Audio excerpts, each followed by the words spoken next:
From the very beginning, the iPad was designed to be very powerful, very capable, but also remarkably simple to use.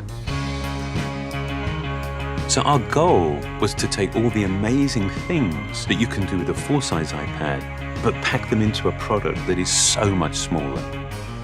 And that's what we did with the new iPad mini. One of the things that makes iPads so incredible is that there's almost no end to what you can do with it. So when we decided to make the iPad mini, we wanted to make sure it had all the features that make iPad so magical. We began with a display that has the same resolution as the iPad 2. So all your apps and content look and work the same way.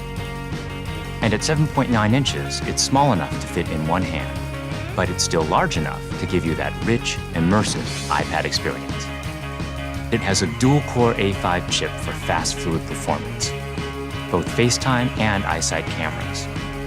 It gets a full 10 hours of battery life, and it runs more than 275,000 apps made just for iPad. These aren't scaled-up phone apps.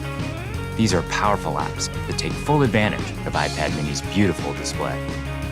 You can access all your favorite music, movies, and TV shows from the iTunes Store. 1.5 million books on the iBookstore, and over 5,000 magazines and newspapers on Newsstand. And another thing we're really excited about is that iPad mini comes with FaceTime HD. Seeing your friends and family in high definition makes you feel like you're that much closer. If all that we had done was take the original iPad and just reduce it, all that you would be aware of was everything that was just missing. That there is inherent loss in just reducing a product in size. And what we did was we went back to the very beginning and we took the time to design a product that was a concentration of, not a reduction of the original. We felt strongly that 7.9 inches was exactly the right display size, but it became clear that we had to reduce the width of the borders so you can still pick it up and easily use it with one hand. We have continued to develop our unibody process.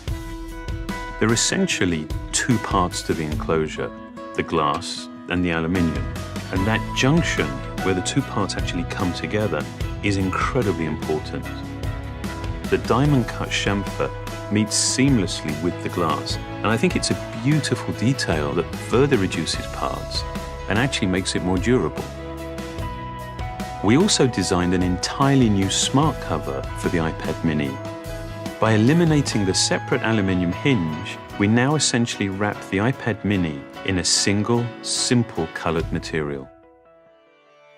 The biggest challenge that we faced was incorporating all of these great features in a much smaller and lighter device. In order to do this, every part had to be custom designed, starting with the display. The glass on the front and back are only 0.2 millimeters thin. The touch subsystem is a mere 0.12 millimeters thin. It weighs half as much as any we've ever done before. Beyond the screen, we took some dramatic steps to maximize interior space. It has the largest and thinnest single-cell battery we've ever designed. We designed a smaller motherboard to house the powerful A5 chip and built in the new, smaller Lightning connector. We also redesigned the iSight and FaceTime HD cameras, and they allow you to take amazing photos in HD video. We've been able to build all of this technology into a device that is only 0.68 pounds and 7.2 millimeters thin. All of these efforts combine to make a product that is incredibly thin and light and has absolutely remarkable levels of fit and finish. And I think the result is an extraordinary iPad, one that will be used in so many different places, in so many different ways.